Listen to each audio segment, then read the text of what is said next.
Welcome to the final video in this mini discipline series where we're talking about the how to practically approach discipline and teach and model obedience as Christian mothers who want to do things God's way. Today, I'll share what Scripture says about how we as women specifically should approach discipline in motherhood and how God and Jesus model this best with their leadership and discipline in us. If you haven't yet, please be sure to check out the first two parts of this mini-series. The first video covers the heart of who is doing the disciplining and why it all starts with the fear of the Lord. And the second dives into what God calls us to in obedience and His loving design for it. This one ties it all together with the practical side. If we haven't met yet, I'm Madison. I share videos about faith, homemaking, parenting, and walking with God like we're back in the garden with Him each day. If that speaks to you in any way, I would love for you to join and subscribe. And yeah, let's jump in. I wanted to start off with how God disciplines. So we know that He is a God of order, righteousness, and love. As I mentioned in the second video, He created the law. He gives us instruction all throughout the Bible, and He wrote out His desires for the roles of everyone in the home out of love to protect us and keep us righteous and pure for Him. Hebrews 12, 5-6 says, "My son, do not take the Lord's discipline lightly or faint when you are reproved by Him. For the Lord disciplines the one He loves and punishes every son He receives." Later on in verse 11, it says, "No discipline seems enjoyable at the time, but painful. Later on, however, it yields the fruit of peace and righteousness to those who have been trained by it." God's goal in discipline and punishment is to ultimately guide the disobedient back to the right path, towards righteousness and peace. This is not about control and anger. Proverbs 3:11-12 says, "Do not despise the Lord's instruction, my son, and do not loathe His discipline, for the Lord disciplines the one He loves, just as a father, the son He delights in." So, discipline is a necessary part of a deep and loving relationship between a parent and a child. Something to think about is just, again, the framework of love and obedience, and how we want our children to do well and do the right thing, not just because we want them to obey, although of course we want them to obey, but because we love them and we want what's best for them. It's out of love that we simply can't let them do whatever they want, whenever they want, or they would be chaotic, self-destructive, and dysregulated children who would struggle entering the adult world one day with no concept of structure and self-control. We see this when we see how God responds to the chaos of the disorder within His people whenever they would go astray in the Old Testament and turn from the structure and law He gave. Sodom and Gomorrah was a great example of the extreme chaos that can occur when there is no law, when there are no moral standards or sense of leadership among people. This grieved God's heart terribly, and He was very angry because He was jealous of the people's attention, affection, and loyalty that they were giving to their false gods and sin. But more than anything, He ultimately wanted them to return to peace with Him and live in the protection and order of obedience. He is relational, not just reactive, and we can learn a lot from this in how we approach disobedience, keeping the end goal in our discipline in mind of peace and relationship with our children. Another verse to solidify this is Psalm 89:14, where it says, "Righteousness and justice are the foundation of your throne. Faithful love and truth go before you." So God always leads with a standard of clear justice and righteousness. He does not take disobedience lightly. He even showed His wrath a time or two in the Bible, but He always guides with love and purpose and makes that very known. An example of how I have tried to keep this in mind in a real-time moment of disobedience is after I've placed my 2-year-old in timeout and she has calmed down to the level of being receptive to actually listen and be taught, I go over what happened and I ask her, was that a good choice or a bad choice? And even at 2, she knows when it was bad. And something to remember is sin wants us to feel shame and separation when we've done something wrong. And this is where defiance and hiding and tantrums can come into play. But if we can remain calm, firm, and steady, carrying both justice and love, we can avoid a lot of the unnecessary stuff, most of the time. Then after I do that, it's on me to guide and reiterate why I cannot allow that bad choice to go unnoticed. And that is why she sat in timeout, because she disobeyed, and God calls us to obey. I go over my printout that I made, and I will link that below on how we obey. and what we do when mommy calls our name, how we stop what we're doing, we look eyes to eyes, we put our listening ears on, smile, and say, yes, mommy, and then we obey. And she knows when I ask her, how do we obey? She says we listen and do what mommy and daddy say the first time and all the way. And I repeat, right, and you did not obey. And let's say she threw a toy in a fit or wanted to hit something, I'll say, I can't let you do that. That's not allowed. That's disobeying, and that is bad. Then I bring out the heart sheet and say that obedience is love, and that God loves us and wants us to show love to him by obeying, and kids are to obey mommy, and that if she loves mommy, she needs to obey mommy. Then I ask, since you made a mistake, what do you need to do? And she knows the phrase, when we make mistakes, we make it right. And then she apologizes and asks for a hug. And I hold her and I say, I forgive you and I love you, over and over. And this process is long, I won't lie, but it's purposeful and it teaches and it gives structure with clear words that can be repeated and learned and internalized for true change in their little hearts. It keeps the standard very clear of pointing out the behavior that will not be allowed and gives us the opportunity to embody God's love for order, and we can even frame that in a way that shares our love for them and our desire for their best life. You could literally say, I love you, and because I love you, you have to sit here so that you know you cannot behave like that, because that could have hurt you, or that could have hurt someone else, or simply because you disobeyed, and you have to learn that we need to obey in this family, because this family loves God, and we love each other, and we are called to obey. Which leads me to looking at discipline through a lens of discipleship and leadership, and how Jesus modeled this perfectly for us. In my second video talking about God's design for obedience, I touched on how Jesus displayed obedience perfectly, even to the point of death. And he did this out of trust and respect and love for his Father, and of course, love for us. The verse Philippians 2:8 words it so well when it says, he humbled himself by becoming obedient to the point of death, even death on a cross. And this is at the heart of the gospel, this humble and powerful love. True love and leadership here in this crazy act of obedience stem from a place of real humility, which in my mind is something we can truly admire. We can't discipline from a heart stance, having it all together and having obedience down pat. Our struggle with impatience and frustration with teaching obedience to our children shows us our own wrestling with obedience ourselves to this day. We are not perfect, and we never will be, and we have to start every day with a heart of humility, with the fear of the Lord, and a desire to obey and honor God in how we show up in our homes and how we discipline our children. And this is something we can pray for and ask for God's help in at any point in the day, so it's not too late. If you need to, you can even pause this video and stop and pray right now. But yeah, John 13:14 through 15 shows us how Jesus also taught by example, modeling what he called others to do. He said, so if I, your Lord and teacher, have washed your feet, you also ought to wash one another's feet. For I have given you an example that you also should do, just as I have done for you. Practically speaking for us, this is where being proactive is huge. Teaching our children and training them ahead of time, modeling and showing them the right way instead of just punishing them when they've gone the wrong way. And maybe they didn't even know the right way yet. It is on us to teach and show them what to do. And that again points to the verse Deuteronomy 6:7 that I previously mentioned in another video where it says, repeat them to your children. Talk about them when you sit in your house and when you walk down the road, when you lie down and when you get out or get up. So my printouts have been a game changer for my daughter by having an actual tool to teach her practical obedience at the beginning of the day with visuals, phrases, and hand motions to where she knows what's expected. And I can then simply refer to that all throughout the day.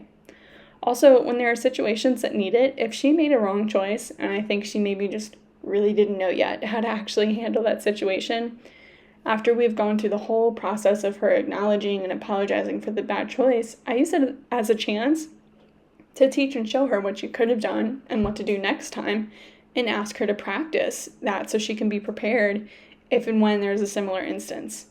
I've even written a children's book that goes over building obedience in a child's heart and has a whole devotional and game for parents to practice obedience with their children. And I haven't released it yet. I'm praying through whether or not I should pursue traditional publishing or self-publishing, but I know it will be a great book and resource to help parents show their kids how to tangibly practice obedience.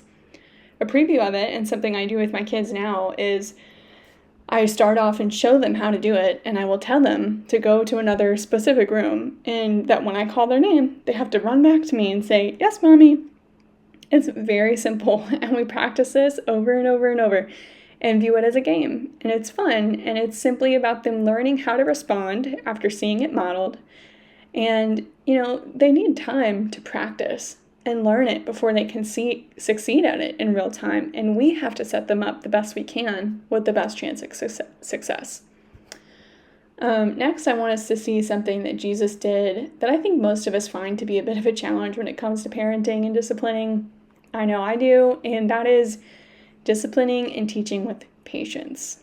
Jesus was so patient. And he repeated lessons with the disciples again and again. Mark 8:17-21 talks about how the disciples were stressing out because they had forgotten bread. And it's funny to me that this was even documented in the Bible, but I think it's significant in the lesson of patience and persistence in faithful teaching. So reading this, I imagine they're probably stressed and just hangry, but Jesus is kind of confused at their stress. And I can picture him kind of chuckling a bit sarcastically, but still with a very gentle and loving tone and expression when he says in verse 18, "Do you have eyes and not see? And do you have ears and not hear?" And he essentially just walks them through the entire scenario again, step by step, of when he fed the 5,000 out of just a few loaves of bread and a couple of fish. Truly talking to them somewhat like how I imagine most of us talk to our children, breaking things down as simple as possible for our best chance to get through. What's funny about this is that these disciples were full-grown adults who were so privileged to get to witness the miracles they did, and even they forgot who they were working with and the important lesson of trust and reliance and faith in their God. Just like them, if not more so, our children who have small developing brains truly need patience and repetition. And I will not lie, I personally hate repeating myself, and that is a true pet peeve of mine. And I do try to teach first-time obedience, but there are also plenty of other times where repetition is just truly needed, especially in proactive teaching and training, which we are called to do before the disciplining. And the blunt truth is, our frustration often comes from just plain pride and selfish inconvenience, not actual or godly urgency. Jesus shows us how he calmly reminded, retaught, and loved people, and he did this often. In Matthew 11:29 says, "All of you, take up my yoke and learn from me, because I am gentle and humble in heart, and you will find rest for yourselves." I love this because it just points to Jesus, being approachable and gentle. And children should find security in your presence, not fear. Discipline should not make us unapproachable. It should be a moment of us lovingly leading our child. And when I think of Jesus, I think of comfort, and I even love that he says just point blank, "I am gentle and humble in heart." Those words, by him saying that, automatically break down any defenses that could have been in someone's heart. And I think we often forget to be mindful of that in the sin nature and developing heart and mind of our children, where confusion and anger and guilt and shame and fear are running around without control, miles a minute inside their little bodies when they've done something wrong. And what they need is stability. They need peace and an invitation that says, "You're safe," not anger or reactive punishments. I told my husband the other day, after having a low moment and raising my voice after hours of whining, that I felt so much guilt and conviction. And I apologized immediately because I immediately saw that all that it did was bring fear into the already messy situation. Her emotions were already going nuts, and then by yelling, I in no way helped her. I did not snap her out of it. I did not earn her respect. I didn't teach her anything. I simply stressed her out even more and made her scared of my emotions that she didn't need to be responsible for, and that was my last straw for myself. Nope, never again. We are not crossing that line. I want to be a source of security and gentleness for my child. Yes, a steady pillar and source of leadership in her life and order, but also a place of safety and rest and love where she can come to me and know that she will be at ease in my arms. Lastly, I want to talk about the specifics of what God calls for mothers in the Bible in leading our children. Isaiah 66 talks about the exiles returning to Jerusalem and the restoration to come. It says in verse 12 through 13, I will make peace flow to her like a river, and the wealth of nations like a flood. You will nurse and be carried on her hip and bounce on her lap. As a mother comforts her son, so I will comfort you, and you will be comforted in Jerusalem. I hadn't actually read this before. I have, but I kind of just glanced over it. It didn't jump out at me. But I found this passage again when looking in the back of my Bible's word index for different verses that mentioned the word mother specifically. I just found such beautiful simplicity in it. Like God compares his own character to a mother's tenderness and love, which is so profound to me how complex he is to be both mighty and strong and just and powerful and yet maternal as well. He appreciates here and recognizes the simple acts of love in motherhood, the intricate design in our bodies to nurse, console, and comfort, and the sacrifice of time that we surrender to care for the needs of our babies.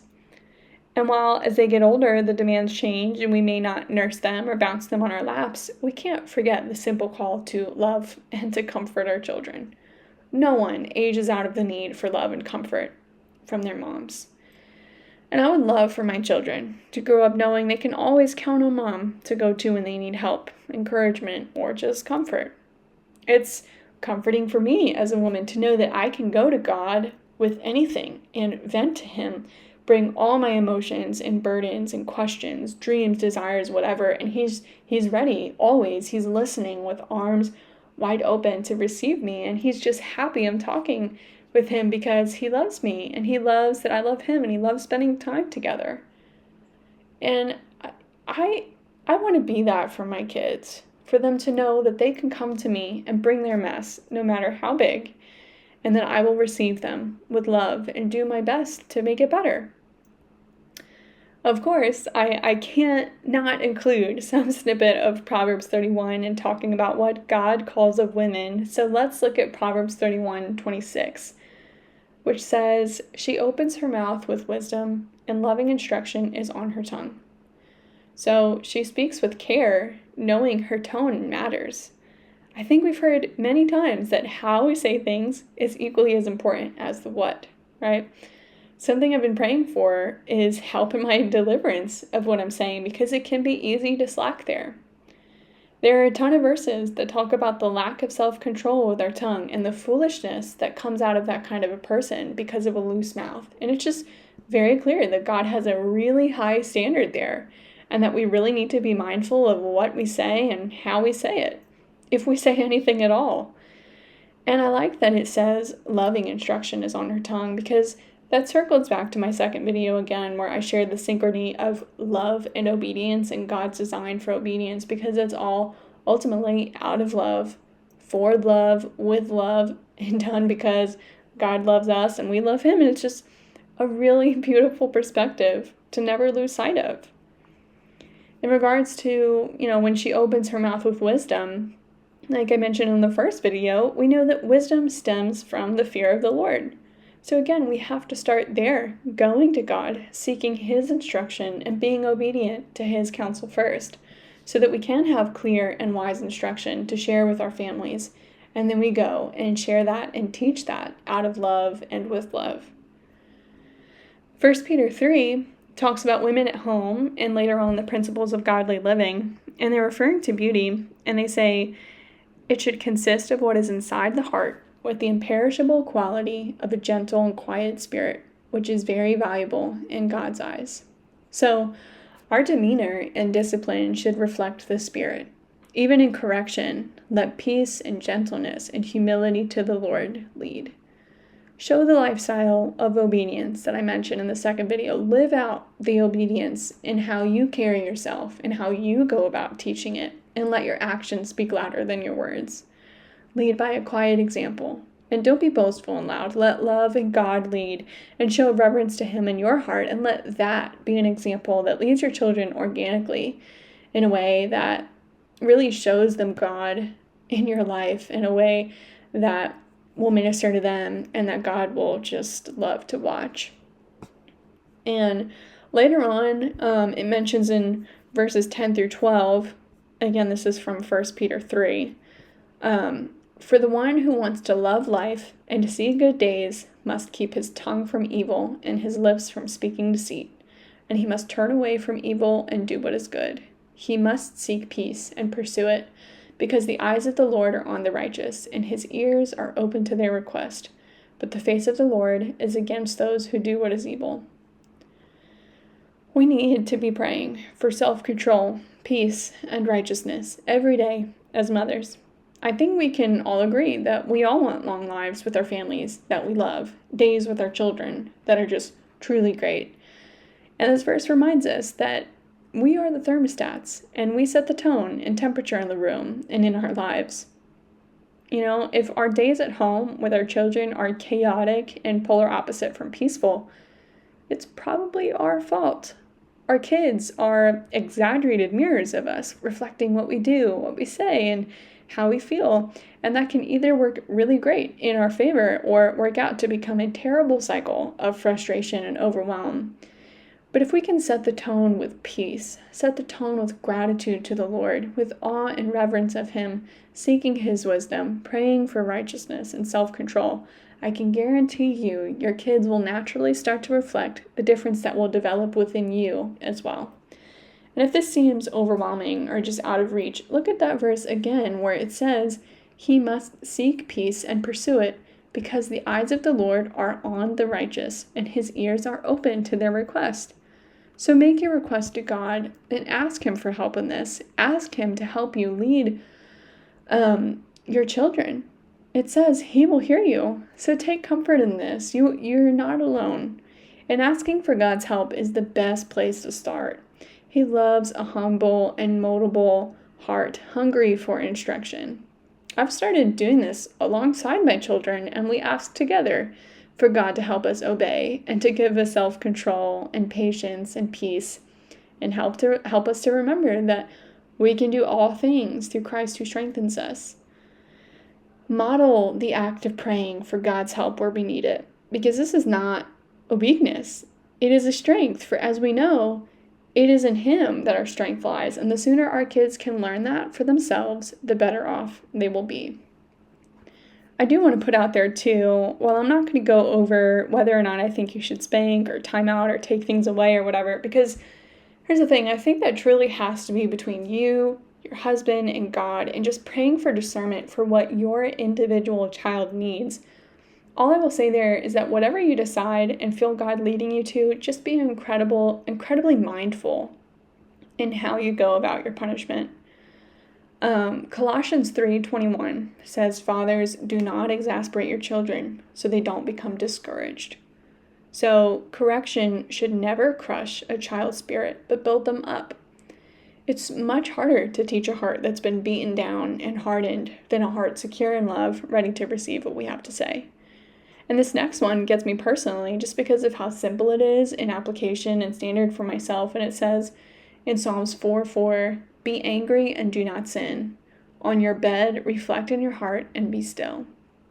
I'm not going to go too in depth here in what God convicted me in with this, but it's given me immense peace just being able to learn from my mistakes and pivot and have peace on what I feel the standard for myself will be. It's like the verse says, on your bed, reflect and be still. Like, be at peace with your decisions and, know that they are good. And I know now, like, if I don't have peace about some of the decisions I've made and I don't feel proud of them, I take that as a conviction that God wasn't proud of that either. And therefore, it's simply not something I will continue.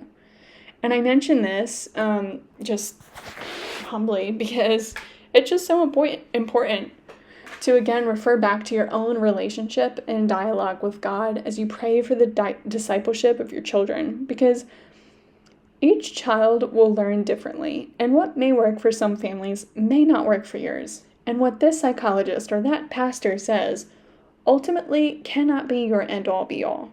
Like, that truly has to come from God and the fear of the Lord, asking for His direction, His counsel, and His help in disciplining your child. And I think just keeping that verse in mind while you pray, while you experiment, and while you reflect is just a good parameter for yourself to just check your methods. Like, am I at peace with how that went? Do I feel like God would have been proud of that? Did that reflect Jesus? Did that effectively teach anything to my child? And these are the questions that have been huge for me and how I've approached discipline lately, and have given me a ton of peace just having my actions stem from those goals. And of course, the biggest comfort for me, just like this channel is titled, is just keeping the perspective of being in the garden with God and acting and talking and thinking like you are truly living side by side with God in your home. I think that just it sets a tone and a standard all on its own. It's like to think of Him being around and present, even in correction, even in punishment, even in discipleship. And in time, this perspective becomes less convicting and more just comforting and empowering as you continue to discipline with intentionality, pursuing His design for these things in your home and knowing that He's right there with you. It should help you be able to take the deep breath and, feel empowered and follow through with the strength and grace and love you need. My Etsy shop has, the printouts, and it's called The Garden at Home, and my heart for it is to have designs that are reflecting God's design for us, to have visuals, to be able to fill our spaces in our homes and our minds with God's design, His presence, and His comfort. So if you want to grab those tools that I mentioned for teaching obedience to your children, those will be linked below. And I'm going to close out this mini discipline series with the verse Galatians 6:9, which reminds us, "So we must not get tired of doing good, for we will reap at the proper time if we don't give up." As mothers seeking to lead our children biblically and discipline and disciple them in a way that honors God, we have committed to pursuing a hard task, one that is long and can feel unseen at times. But we have to remember we are sowing eternal seeds, and that motherhood is a ministry. This is kingdom work. And when it feels hard, because it is sometimes, just remember you are not alone. God is with you in every correction, in every tear, in every whispered prayer over your child's bed. So stay faithful, stay loving, stay rooted in Him. We can do this. God is on our side. With that, let's end with a prayer. God, I thank You for our roles as mothers, for our call to lead our children, and for the ministry and work we have ahead of us. Please show us the way that you would have us do this well, and may our decisions and our discipline reflect Your love and light to our children and to the world. May we honor You and make You proud with our mothering, and may we raise children who know You and love You and want to obey You. Thank You for Your grace and for Your steadiness to fill the gaps when we fail, and give us Your strength to do better today and the rest of our days. We love You. We trust You. We thank You for the work You're going to do in our discipline and homemaking in the days to come. In Jesus' name, amen. God bless.